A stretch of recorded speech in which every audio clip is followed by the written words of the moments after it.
Salam sejahtera dan selamat malam. Berita panas. Pertarungan sengit di Sungai Besar antara BN, PH dan PN. Berita penuh. Sejak kerusi Parlimen Sungai Besar diwujudkan pada 2004, kawasan itu menjadi kubu kuat BN yang sukar untuk ditembusi. Sehinggalah pada pilihan raya umum 2018, apabila tsunami politik melanda, menyaksikan BN tewas kali pertama dalam PRU dan hilang banyak kerusi Parlimen kepada PH. Meskipun BN berjaya memperoleh sejumlah besar undi di Sungai Besar, calonnya Budiman Zodi tewas kepada Muslimin Yahya dari Bersatu dengan majoriti tipis 714 undi.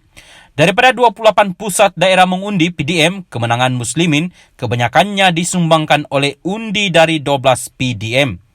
Pada pilihan raya umum ke-15 kali ini, BN mempertaruhkan Ketua UMNO bahagian Sungai Besar, Jamal MD Yunus, seorang ahli politik kontroversi yang terkenal dengan perwatakan yang berwarna-warni. Persoalannya, apakah Jamal mampu merampas semula kerusi parlimen berkenaan daripada Muslimin dan menewaskan dua pencabar lain, Saipul Yazan Yusof dari PH dan Asmawar Samad dari Pejuang? Saya yakin pengundi akan kembali kepada BN kali ini, kata Jamal ketika ditemui di Sungai Besar baru-baru ini.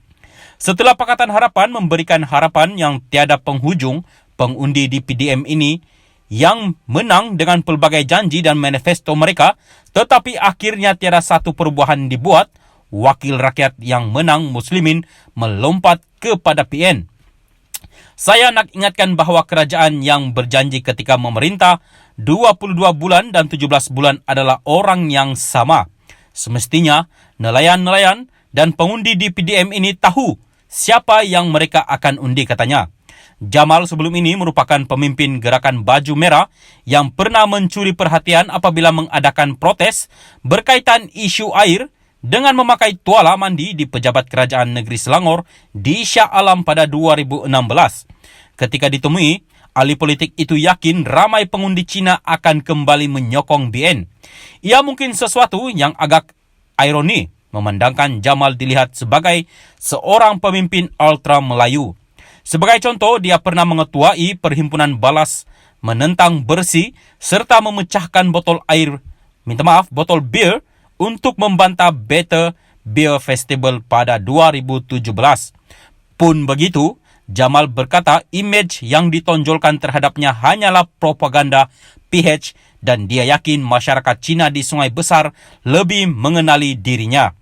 Saya yakin dan percaya masyarakat dan pengundi di Sungai Besar ini lebih mengenali saya dari orang luar. Kalau melihat reputasi PRN Melaka, Johor dan Sarawak, masyarakat Cina sudah tahu siapakah yang mereka akan sokong. Saya percaya pengundi Cina di Skenchen dan Sungai Besar akan bertambah untuk pilih BN. Saya yakin sekurang-kurangnya bertambah 15% daripada PRU sebelum ini, katanya.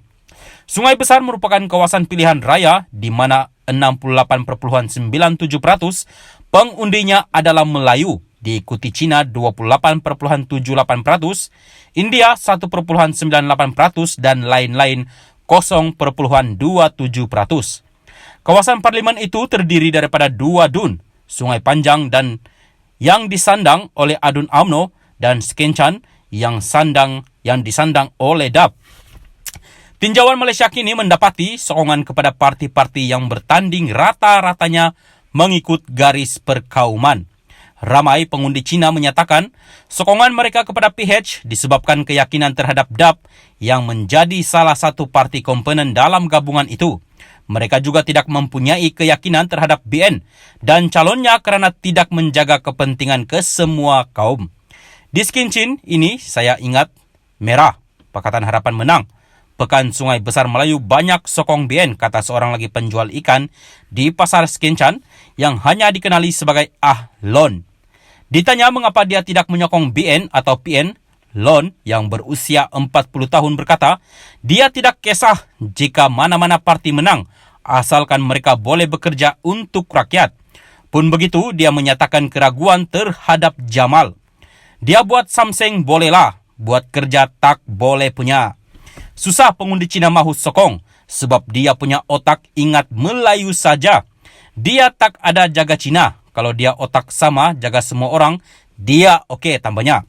Seorang lagi pengundi, Pua Chun Ping, 30 berkata, dia berpendapat rekod prestasi Jamal tidak begitu bagus.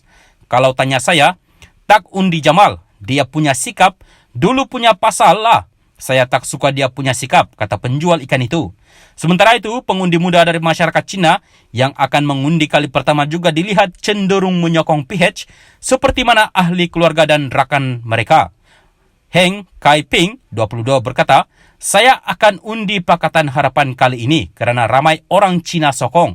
Bagaimanapun, ia bukanlah bermakna BN hilang sama sekali sokongan daripada kaum Cina. Segelintir pengundi terutama yang berumur 50 tahun ke atas masih percaya gabungan politik tertua itu dapat menjaga kepentingan mereka. Seorang penjual ikan berusia 56 tahun yang hanya mahu dikenali sebagai Lee berkata dia menyesal kerana mengundi PH pada pilihan raya umum lalu.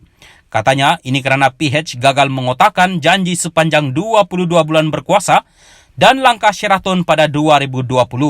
Menyaksikan sekumpulan ahli parlimen PH melompat parti sehingga menyebabkan kerajaan tumbang. Saya ingat tak mahu undi kali ini. Saya sudah 3-4 kali undi. Tidur lagi baiklah, katanya. Banyak orang ini macam cakap, undi itu roket. Tengok terbalik semua. Baru 22 bulan saja jadi kerajaan, sudah bankrupt, tumbang. Kalau boleh, itu YB lari sini, lari sana. Kira nombor saja siapa menang. Kita lagi baik cari makan. Sekarang cari makan banyak susah. Tapi kalau pergi undi, saya bagi BN, katanya. Ketika rata-rata orang Cina dilihat menyokong PH, undi Melayu mungkin terpecah antara 3 gabungan utama, BN, PN dan PH. Walaupun BN masih mempunyai penyokong setia dan pengundi Melayu yang mahu melihat PN menang di Sungai Besar dan menjadi kerajaan kerana berpendapat gabungan itu lebih baik berbanding parti-parti berteraskan Melayu yang lain. Mereka berpendapat PN yang diketuai Muhyiddin Yassin tidak membawa bagasi seperti UMNO dan mampu membela kepentingan orang Melayu berbanding PH. Saya tengok dari segi ekonomi sekarang ni, saya rasa ekonomi sekarang ini teruk. Saya undi mana yang saya rasa saya berkenan je. Mana saya rasa PM yang betul. Tak ada rasuah. Satu lagi, untuk tegakkan agama kita sebagai orang Islam. Mungkin saya pilih PN, kata pengundi kali pertama, Zulkifli Haikal Abdullah, 21 dari Kampung Baru Nelayan. Nazri, 56, seorang pengusaha bengkel, turut berkongsi sentimen serupa. Menurutnya, dia pernah menyokong BN tetapi kini berhasrat beralih kepada PN. Setekat ini nampak rekod dia, PN bersih. Katanya sambil menambah, Muslimin merupakan ahli parlimen yang baik dan telah berhikmat dengan bagus di kawasan itu. Ditanya pendapatnya mengenai PH, Nazri sambil tertawa kecil berkata dia tidak akan menyokong parti pimpinan Anwar Ibrahim itu, tetapi enggan menyatakan sebabnya. Seorang lagi pengundi, Muhammad Syukri Abdullah, 56 berkata, dia tetap akan memberi undi kepada BN dan percaya Jamal layak menang kerusi parlimen berkenaan. Dia, Jamal, banyak tolong orang-orang sini.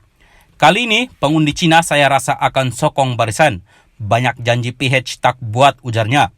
Begitu juga dengan Muhammad Yusuf, Sidek, 70, seorang penjual sayur yang mengatakan dia tetap menyokong BN meskipun ramai rakan-rakannya menyokong PH pada 2018.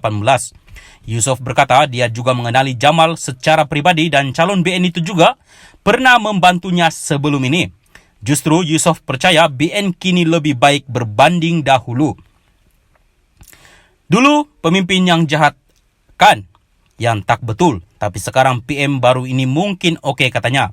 Dalam pada itu, tiada seorang pun pengundi yang ditemui mengatakan akan mengundi Pejuang, sekaligus menunjukkan parti baru yang ditubuhkan bekas Perdana Menteri Dr. Mahathir Mohamad itu bukan pilihan utama di Sungai Besar.